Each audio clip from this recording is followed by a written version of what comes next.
Segadrunk.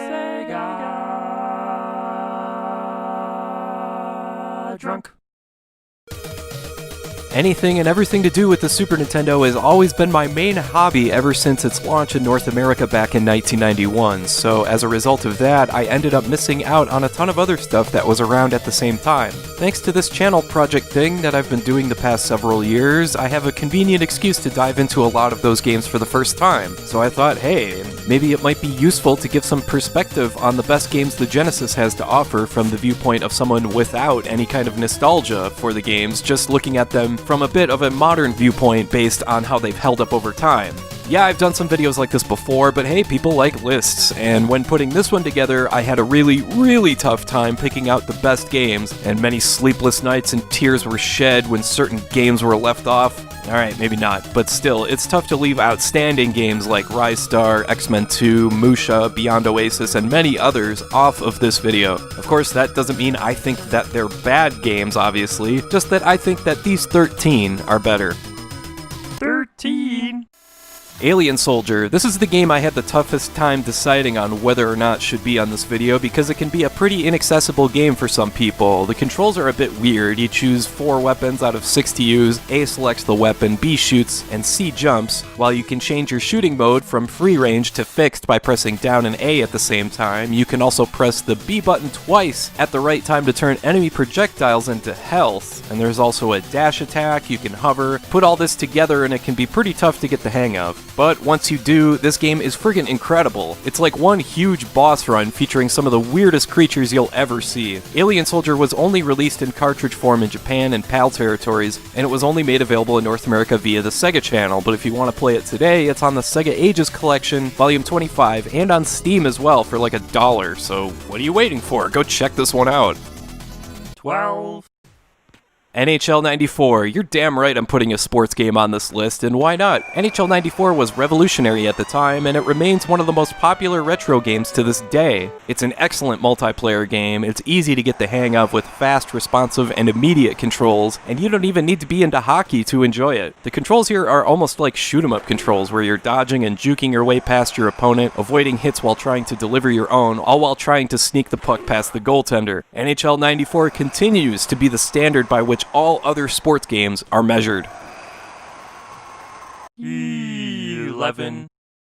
Pirates Gold. I admit I'm a little biased towards this game because when I first sat down to play it a few years ago, I was expecting something pretty lousy. I mean, it's a home console port of a pretty massive PC game, but man oh man, this game is just so much fun. It's an open world exploration game where you can trade goods, recruit a crew for your ship, capture cities, duel other captains, seek out buried treasure, and lots of other stuff. It's surprisingly flexible in allowing the player to choose what they want to do and how they want to play, and it's done in a very player-friendly way, making things reasonably easy to figure out. Pirates Gold is one of those games where if you sit down to play it, you better make sure you've got a few hours free because it's really hard to put down. 10. Herzog Zwei. This game is way ahead of its time. It combines a bunch of different genres and game styles. We got shoot-'em-up mechanics, we got top-down run-and-gun stuff, we got real-time strategy, you can transform from a fighter jet to a mech, you can have combat units created and order them to attack the enemy base, and you can either play against the computer or against a second player. The action here is really fast, with no pauses to think about anything. You just gotta make your decisions and keep moving. Herzog Zwei is a great example of a game that's totally unique to the Genesis alone. There's nothing else on any other 16-bit console that can compare to this one. 9. And the same could be said about Thunder Force 4, a horizontal scrolling shoot-'em-up that's arguably the best of its kind on the Genesis, and that's saying something because there are tons of great shooters in this library. You've got 10 levels total, although you can play the first 4 in whatever order you'd like. You collect tons of different weapons you can flip between at will, but really this is just really well made and a very well balanced game. The balance of speed is perfect while keeping the game challenging, the visuals are great, the soundtrack is awesome, and in a nice bonus you can even move the screen up and down to reveal more of the world you're destroying. It's always a tough call to pick the best shoot-'em-up on the Genesis, but my go-to is Thunder Force 4. 8. Castlevania Bloodlines, one of the very best action platformers on the Sega Genesis. You get 2 playable characters, one with a traditional Castlevania whip, but one with a spear. And what really stands out here is the level design. There's 6 levels, but they may differ depending on which character you choose, and some of the settings here are just awesome, as you can see. Bloodlines does a great job pushing the Genesis to its limits, like this tower that slowly rocks back and forth, or these spinning platforms that eventually lead to this cool-ass looking boss fight, and of course the usual Castlevania motif is represented as well, where you have to climb through a clock tower. Even if you don't usually dig Castlevania, Bloodlines is still a must-play. 7.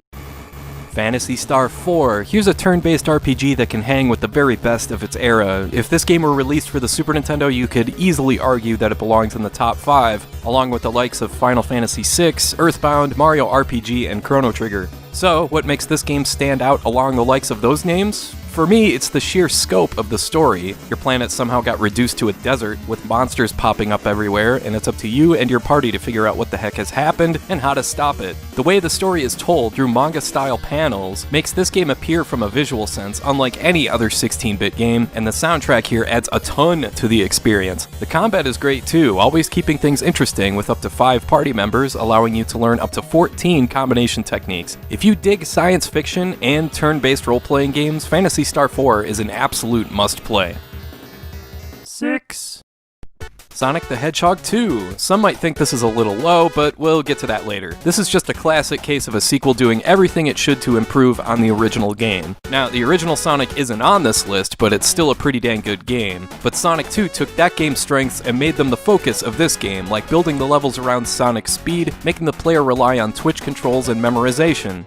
Some people try and approach Sonic like it's a Mario game where you try and hop and bop your way, picking your spots and taking your time, and that's not really how classic Sonic games work. Here, it's a bit more about being able to explore and find hidden areas without losing your momentum, and it kind of reminds me a little bit of Donkey Kong Country 2. But yeah, Sonic 2 is a perfect case of a game where the more you play, the better you get, and the more fun it is. 5. Streets of Rage 2, easily one of the best beat-em-ups ever made because it's got the best control scheme of any beat-em-up ever. Yeah, Streets of Rage 2 has a lot going for it, from the visuals to the atmosphere to the soundtrack, but what makes this game as good as it is its layers of complexity. When you first play this one, you'll see you've got your usual punches, kicks, jumping attacks, and weapons, but the further you get, you'll be able to intuitively figure out all this other stuff that you can do. There's combos, throws, and enough suplexes here to make Brock Lesnar blush. And in addition to that, there's 4 playable characters here that all play differently, lending this game a ton of replay value. Make no mistake, Streets of Rage 2 is the total package. 4. Shinobi 3: Return of the Ninja Master. If there's any kind of game I love playing, it's an action platformer where your character is overpowered to the gills with tons of moves, abilities, and special weapons, and can absolutely crush all enemies before them. That's what Shinobi 3 is all about. There's just so many different attacks you can unleash at any time, like a sword dash, a mid-air dash, plus you can scale walls, and unlike its predecessor, there's no one-hit deaths here. You have a life bar, so you can take tons of chances to try all sorts of crazy stuff. The level design does a great job complementing your abilities, even throwing in some goofy stages like being able to ride a horse and even surf. Shinobi 3 is just plain fun, it's as simple as that. 3. Shining Force 2. This game was given the unenviable task of simplifying and streamlining something as detailed and complex as a strategic turn-based RPG, but it managed to pull it off brilliantly. This game manages to be a perfect introduction for someone that's always wanted to try this kind of game, while still providing plenty of substance and meat on the bone, so to speak, for any veteran strategy RPG player. You can end up with as many as 28 people in your party, everything from warriors to archers to knights to wizards, all that good stuff, and the game pulls it off, keeping the pace relatively brisk without overwhelming the player with too many options. Shining Force 2 is brilliantly balanced and designed, and everyone should try it out at least once. 2. Sonic 3. You know what I said about Sonic 2? Well, that goes for Sonic 3 as well. This game takes everything from its predecessor, fills in even more detail and extra areas to explore, adds little touches like allowing Tails to fly for a bit, adds some new power-ups like a fire shield, which makes you immune to fire, an electric shield which acts like a ring magnet and allows Sonic to double jump, and a water shield that gives you unlimited air underwater. There's a new special stage that's even better than what's featured in Sonic 2, and the level design stays consistent overall, so there's no huge changes, only minor tweaks and additions that make the game that much more fun to play. In addition to all that, you can also plug a Sonic 3 cart into the Sonic & Knuckles cart, which unlocks a ton of extra stuff. Sonic 3 is a great time, and it would be the best Genesis game ever if it weren't for 1. Gunstar Heroes. I mean, when you're doing a list of the best Sega Genesis games, it would feel almost criminal not to pick a game made by Treasure. They did such an incredible job developing titles for Sega, everything from Dynamite Headdy to the aforementioned Alien Soldier, and I mean, they even made a McDonald's game, for God's sake, and it's actually really good. But yeah, Gunstar Heroes in particular is an absolutely exhilarating playthrough, and the reason I picked it for number 1 is because it takes full advantage of everything the Genesis does well. We've got massive explosions, huge boss sprites, tons of speed, tons of gameplay variety, creative level design, and when I think of Sega Genesis, I think of the visuals this game brings to mind. This game is a masterpiece from both a technical and design standpoint, plus it's just plain fun. I mean, you get 4 different weapons, and you can combine any 2 to create your own weapon, which creates some unique shot types that lend themselves well to each part of the game, depending on where you are. I can't rave enough about this game, it's just so much freaking fun. I've beaten it 3 times now, and you know what, I think I'll go play it again right now.